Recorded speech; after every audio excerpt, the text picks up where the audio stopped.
Happy 5th day of Sukkot. Today we're going to dig into provision. So Israel has left now Egypt, and they have just experienced this incredible doorway of deliverance, like we talked about several days ago. They've seen God move in incredible ways and all the plagues and opening up the Red Sea and dealing with their enemies. And now they are on the journey following God. And he's beginning to teach them his ways, and they've now experienced this amazing God as a deliverer. And now they are heading into their journey to the promised land. And the first test that happens is really this test of provision. Will God provide?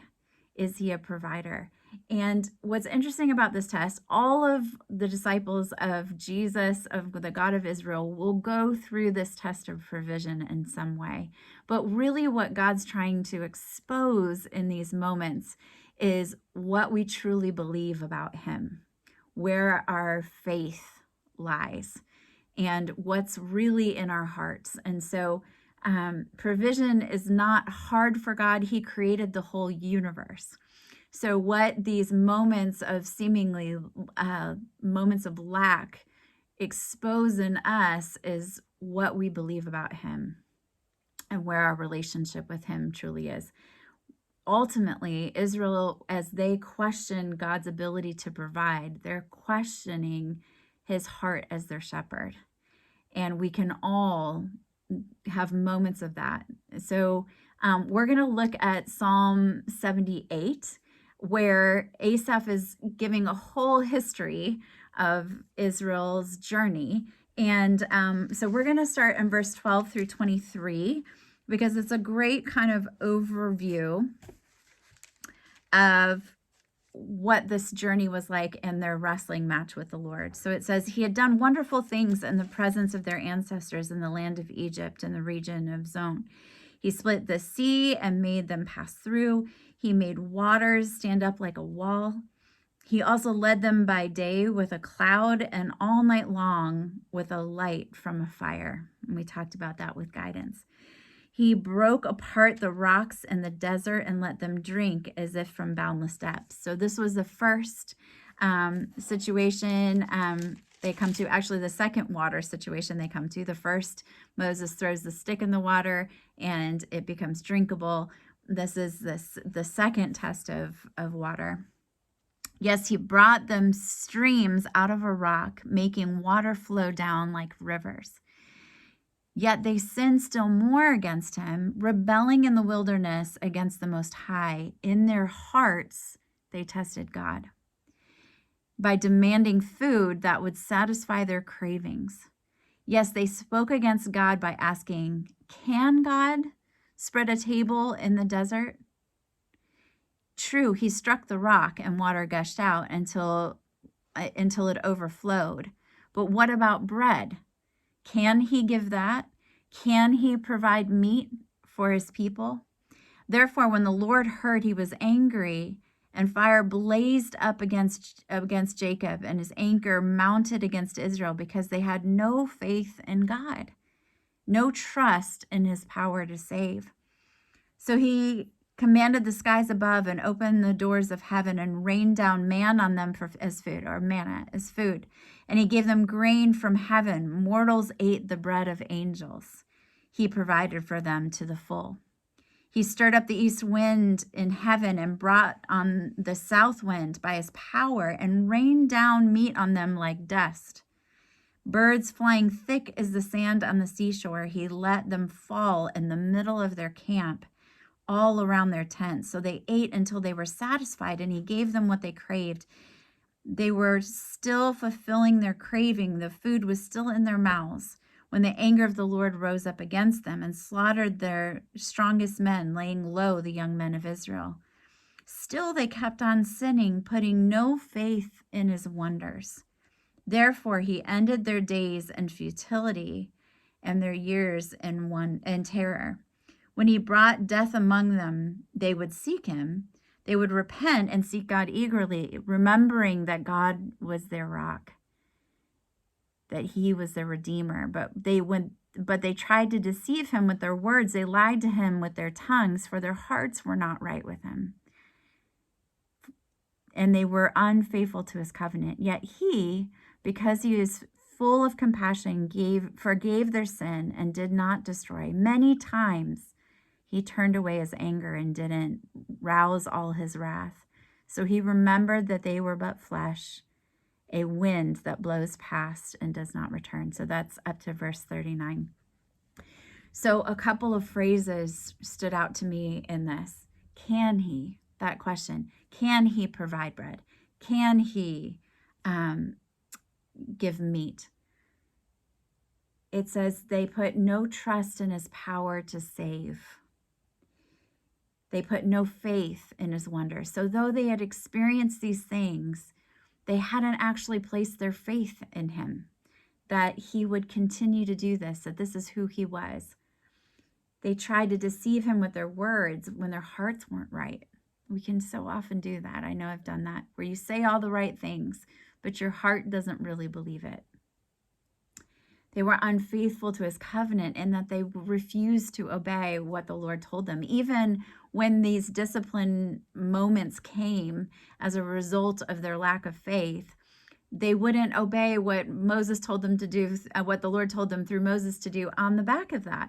Things like only collect manna on 6 days and don't go out, don't try to keep it overnight. They constantly pushed these boundaries and would not trust the leadership of God, that he truly had their best in his heart.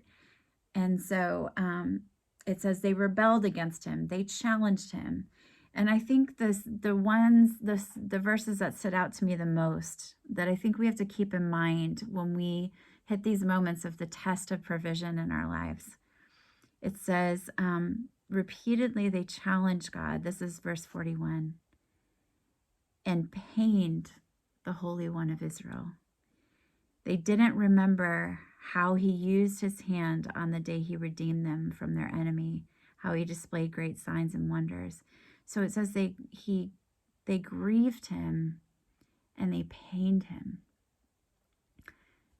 Have you ever had an accusation leveraged against you that grieved you and pained you because you knew it wasn't true?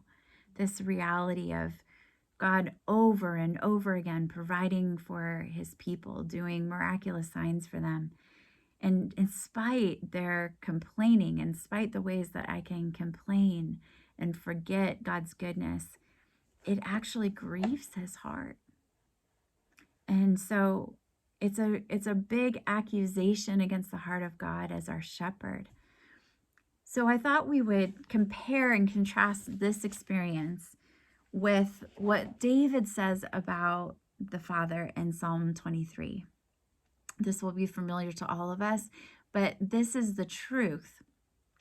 And sometimes we have to remember in these testing moments the truth of God, coming into faith and trusting that he knows what's best for us and that he is a good shepherd.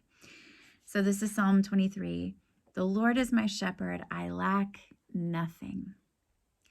He has me lie down in grassy pastures. He leads me by quiet water. He restores my inner person. He guides me in right paths for the sake of his own name. Even if I pass through the dark ravines or the valley of the shadow of death, I will fear no disaster because you are with me, for you are with me. Your rod and your staff reassure me. You prepare a table for me even as my enemies watch. You anoint my head with oil from an overflowing cup. Goodness and grace will pursue me every day of my life, and I will live in the house of the Lord for years and years to come. So this promise that he is a good shepherd, he knows what we need. It wasn't the need that upset the Lord. It wasn't Israel coming and saying, God, can we please have water? Could we please have bread?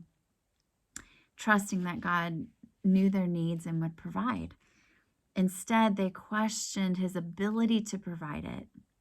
And I think of this, kind of the great example of this is the difference in the response of Zechariah to the angel and Mary to the angel. Do you remember the difference of response. Zechariah said, how can this be that Elizabeth will have this baby? And Mary said, how will it be that I, as a virgin, will conceive? Mary believed that God could do it. She just didn't understand how he would do it.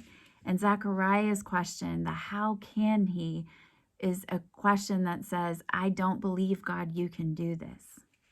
And so this is really the question of faith. When Jesus said he went to that village and he didn't do, he said, remember he said he went near Nazareth and they didn't really receive him. And he said he didn't do many miracles because of the lack of faith. It wasn't the lack of their faith for healing. It was their lack of faith that he could heal. And that is the question. How is our response to times of lack? Do we come to the Lord saying, Lord, I don't know how you will provide, but I trust that you will because you're a good shepherd? Or do we come in those moments and say, how can you? Can you? I don't even believe that you can provide what I need.